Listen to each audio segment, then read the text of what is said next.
જસદણની alpha coaching ક્લાસીસની અંદર એક 5મા ધોરણમાં અભ્યાસ કરતી વિદ્યાર્થીનીના મોત બાદ જિલ્લા શિક્ષણ વિભાગે જે રીતના કોચિંગ ક્લાસીસ ઉપર સ્થળ ઉપર જે ઇન્સ્ટ્રક્શન કર્યું અને લગભગ 700 જેટલા વિદ્યાર્થીઓ અલગ અલગ 31 સ્કૂલની અંદર એમનું લિવિંગ સર્ટિફિકેટ એટલે એનું રજિસ્ટ્રેશન બોલતું હતું અને અહીંયા જસદણની અંદર એક ટાઈપ ભૂતિયા સ્કૂલ ચાલુ હતી. જે રીતના જિલ્લા શિક્ષણ અધિકારીએ આ રીતના નિપક્ષ કામગીરી કરી એ આવકારદાયક છે. ક્યાંક ને ક્યાંક આવી રાજકોટની અંદર ઓછામાં ઓછી 15 થી 20 આવી ડમી સ્કૂલો ચાલુ છે.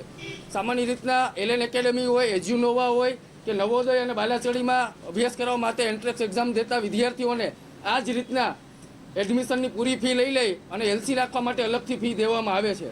મારી પાસે અનેક એવા પુરાવા ભૂતકાળમાં આવ્યા હતા અને અમે જિલ્લા શિક્ષણ અધિકારીને ધ્યાન દોર્યું હતું.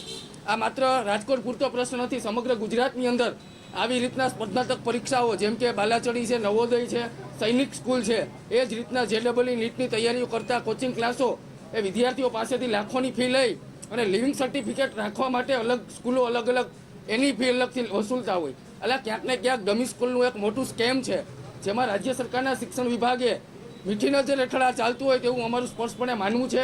રાજકોટની અંદર જ વાત કરવામાં આવે તો એલએન એકેડમી વર્ષોથી હજાર વિદ્યાર્થીઓની 4 લાખ ફી લઈ અને લિવિંગ સર્ટિફિકેટના અલગથી 40,000 રૂપિયા લે છે.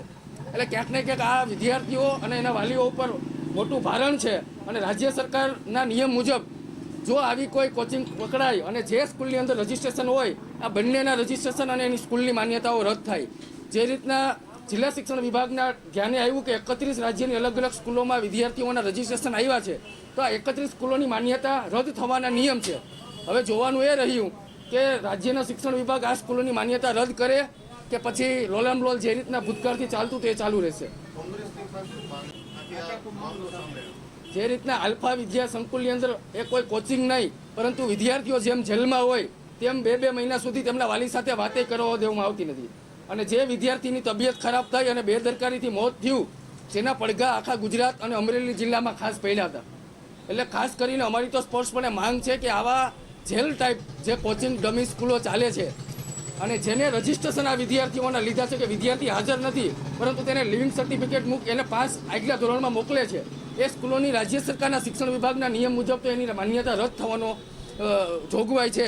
પરંતુ મારા ખ્યાલ મુજબ હજુ સુધી ગુજરાતની આવી કોઈ સ્કૂલ ઉપર માન્યતા રદ સુધીના પગલાં લીધા નથી.